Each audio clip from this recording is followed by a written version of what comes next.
Bro, this guy just turned into like Aristotle. I was like, I was on St. Marcus. I was like, bro, you can do this? When did you unlock this skill, bro? It's insane. His prefrontal cortex developed. Just developed.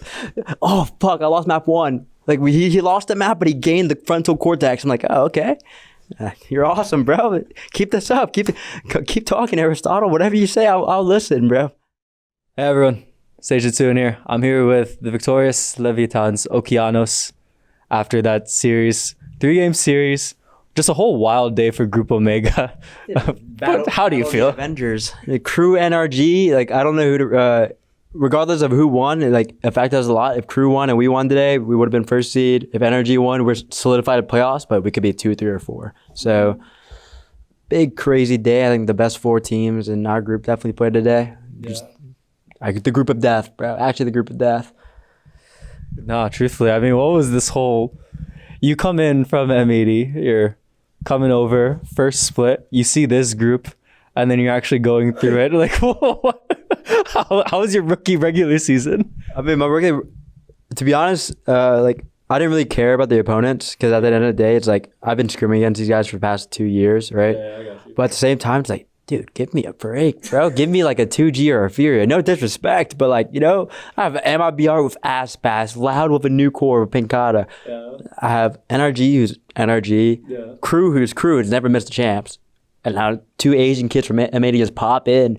and we're just sitting here, bro. I'm like, okay, I guess I'll go week by week. It seemed like y'all were just vibing on stage all through it. Was that a way to cope? 100%. No, we literally just spawned in and just started playing, bro. Just spawned in and played.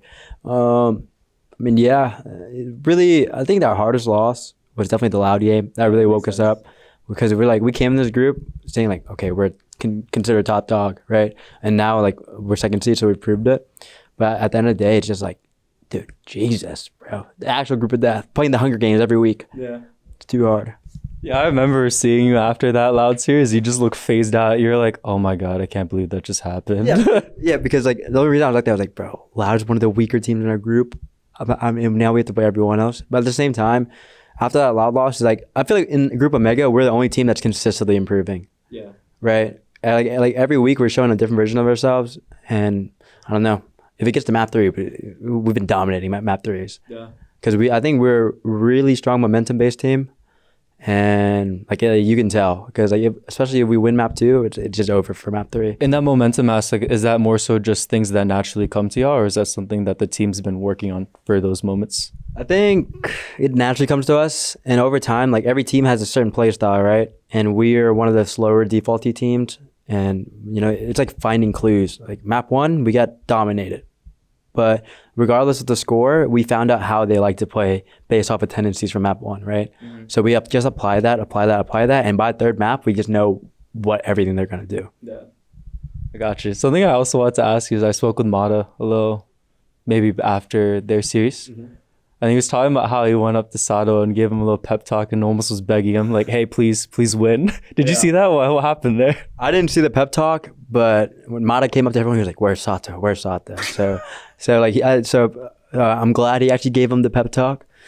I mean, Sato's just been so consistent. So he's just been frying. So just grateful he's on my team and I'm not playing against him, right? Yeah. I mean, he's been catching a lot of waves with all the faces that he's been making. Is that ChatGPT or like what made him do all these faces on camera? I can't explain. Like, I'm so glad he can shoot his gun, but like out of the game, this kid is like a rock.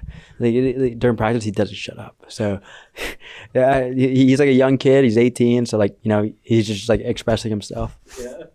Was that like how he was when you were living with him? You would just hear him in the other room, despite it being 6 rooms? Yeah.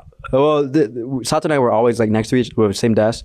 Oh, but like, bro, sometimes, bro, this kid just yells. Like one time I was sick. Yeah. And bro, this guy just wouldn't stop yelling. And I had top 10 biggest migraines, bro. Yeah. Top 10. Like, it hurt my head every time he yelled. And I don't know. The kid is like, he has such like positive energy that just like, no matter what happens, just like, bro, he helps us all realize that it's really just a game and you're supposed to have fun. Oh. Interesting. Does he even do that when the team is just really down? Like, for example, when you lost map 1? Yeah. And then he's also really mature when he needs to be. Like, after map 1, he gave us a talk. He was like, yo, I think, like, I forgot what he was talking about. I'm blanking, but like he like talked to all 5 of us, right? Individual. Like no, like as a group. Yeah, He goes like, I have something to say. And then he said something. I was like, bro, you're capable of talking like this? It was insane. But I don't know. Sato was just a pleasure to play with, be around. Like I'm so glad he's on my team. Seeing his growth from the beginning of M80 to now is just really incredible. That's funny. So you just saw him speaking to everyone, and then he just turned into like a. Bro, this guy just turned into like Aristotle. I was like, I was like, bro, you can do this? When did you unlock this skill, bro? It's insane. His prefrontal cortex developed. Just developed.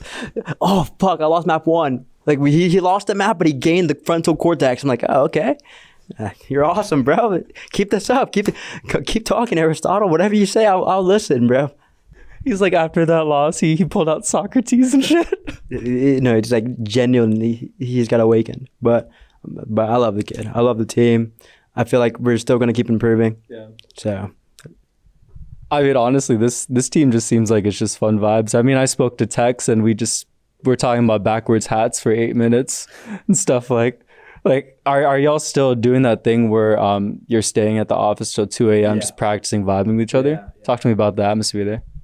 It depends on the day. Like yesterday, obviously. Well, most of us stayed until like 12 to 1 last night, just DMing, just chilling. Yeah, that makes sense. So like even sometimes like we don't talk to each other, but the company is still good to have. You know what I mean? Mm-hmm.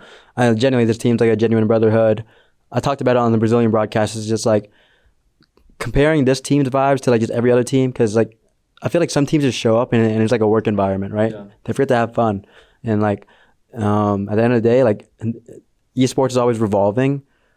Like this may be the last time you play with these group of 4 people and coach. Yeah. So you got to remember that. And truly you got to like leave a mark on everyone, you know? Mm-hmm.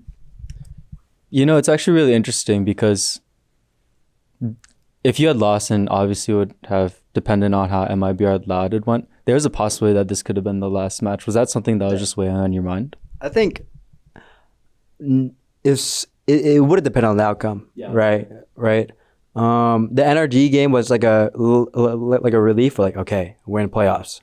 Best we can do now is 2nd seed or 4th seed.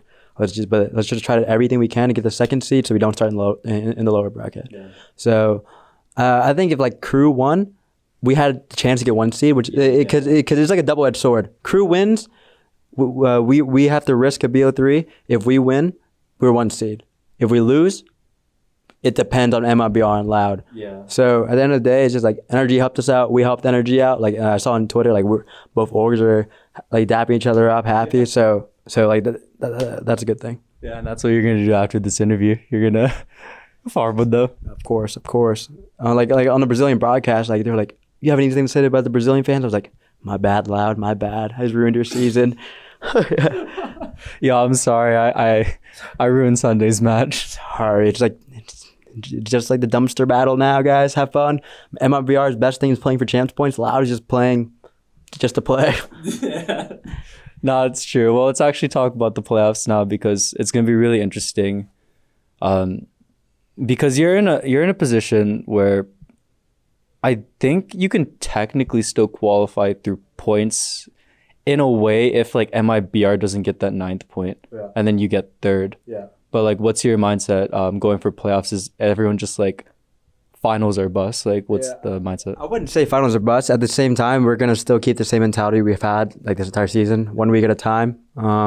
If we make it to finals, we make it to finals. If MIBR loses and we get 3rd, we make it to 3rd. At the end of the day, it's just like I think what Group Omega helped us out is like we have to show up. If we don't show up, we're cooked, right? Yeah. Especially on the Loud game, we didn't show up, and the pressure got to Sato and I.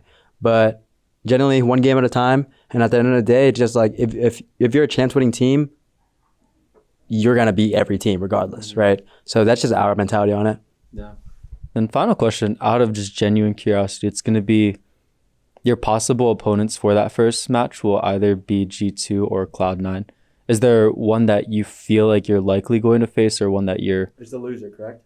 You're gonna face the loser, so the 3rd seed.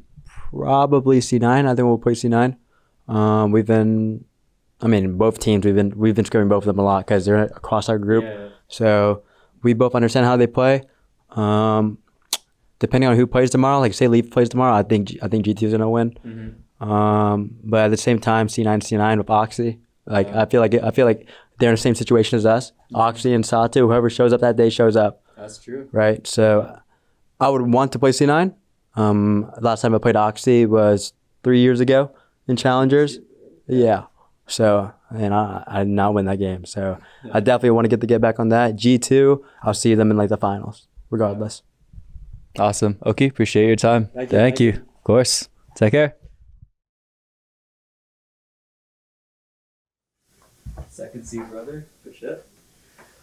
Oh my god. These games are so... Dude, you're so tired. Your group is so fucked. Bro, I'm literally going to war every single day. Bro, dead ass. Like, for real? And bro, tomorrow's game is 2G and Sen and EG and Furia. Come on, bro. Yeah. Yeah. And then Sunday's the Super Bowl. Yeah. Am I being loud? Their season's over. I know. Yeah, bro, this day was actually like The pretty best. wild. No, it's actually like the best day. No, dead ass. No, truthfully. So tired, bro. Yeah, I got Okay. you, man.